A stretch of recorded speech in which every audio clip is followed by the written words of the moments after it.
स्वामी परमानंद जी, महाराज जी का भी प्रश्न इसी पे था। उड़िया बाबा का जो दृष्टांत आपने सुनाया कि गंडासे से उनके शिष्य ने, तो महाराज जी आप पूछना चाह रहे हैं कि जो करता था जिन्होंने ऐसा किया, महाराज जी इनका तो चलो समझ आती है जैसे आपने बताया, तो उनको भी दंड विधान होगा अभी आगे, या उनका भी ऐसा ही? भारी दुर्गति ऐसे लोगों की भारी दुर्गति। अब परिणाम सुनाना शुरू करें।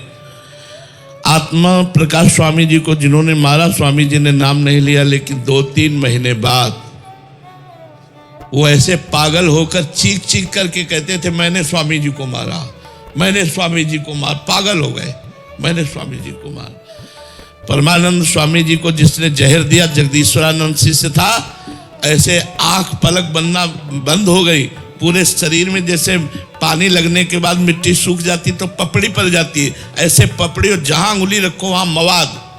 वो चिल्ला चिल्ला के कहता मैंने गुरु जी को विष दिया, इसलिए मेरी दुर्दशा हो रही, मुझे बचा लो। कौन बचाए? सड़ के मरा। जब वहां सैनपुर में थे तब खबर आई कि मरा, जगदीश्वरानंद मर गया। अरे संत का अपराध करने वाला, संत को दुख देने वाला, संत द्रोही, गुरु द्रोही कभी चैन से जी सकता है? अरे उनका विनाश निश्चित, घोर नरकों की प्राप्ति, और पता नहीं कितने कल्प के बाद उनको अवसर मिलेगा उद्धार का। नरकों में भूंजे जाते हैं ऐसे लोग, प्रेत योनि को प्राप्त होते हैं, दुखमय योनियों को प्राप्त होते हैं। संतों को मारना पीटना ये सब। अब आप बताओ, पाल घर में दिन का समय मान लो संध्या है, सैकड़ों लोग गांव के लोग हो, वो बबर शेर तो नहीं था ना, क्यों खा जाएगा सबको। साधु वेश था। अगर तुम्हें लगता है बच्चा चोर है, तुम्हें लगता है ये ठीक नहीं है, तो फिर अगर दंड विधान लायक लगते हैं तो सरकार को सौंप दीजिए। बिल्कुल निरपराध संतों को दौड़ा दौड़ा के मार डाला। क्या अपराध था उन संत का?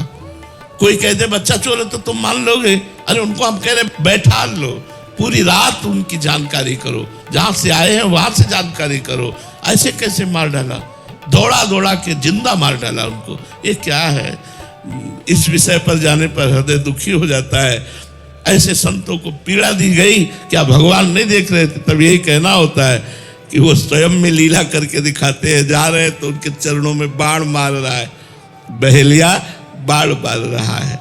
एक परब्रह्म परमात्मा की अंतर ध्यान लीला इस तरह से हो रही जगदीश्वर द्वारिकाधीश की कि उनके दाहिने चरण पर बाण मार रहा है और भगवान पर। तो ये भगवान की लीला ही है। बकाया हम इतना जरूर कहेंगे कि अगर प्राकृतिक माया के बस संतों से गलती भी बन जाए तो उन्हें क्षमा ही करना चाहिए, उनको दंड नहीं देना चाहिए, उनका तिरस्कार नहीं करना चाहिए, उनका अपमान नहीं करना चाहिए। वो भगवत स्वरूप है। कोई मायाकृत लीला बन भी जाए तो नमस्कार ही करना चाहिए। महाराज जी अभी साधारण जीव कोटि में आते हैं, ये तो महापुरुषों की बात होगी। तो महाराज जी उसमें अगर कोई हमें आक्रमण कर रहा है, दुर्व्यवहार कर रहा है, या ऐसा हमारे साथ प्रतिकूलता का व्यवहार कर रहा है, तो इसमें कर्ता का क्या दोष महाराज जी? उसको दंड विधान वो हमारे ही विधान से आया है क्या? उसके विधान में? हाँ, जैसे कर्म से प्रेरित होकर के आप हमसे, हमारा कर्म आपको प्रेरित कर रहा है कि आप हमें मारो, हमारा प्रारब्ध है, तो आप विवेक के द्वारा रोक सकते हैं उसे।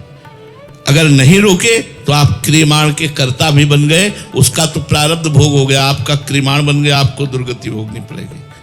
विवेक के द्वारा आए हुए वेग को रोका जा सकता है। हमारा प्रारब्ध है कि हम ये करें, तो हम विवेक के द्वारा उसे रोक सकते हैं।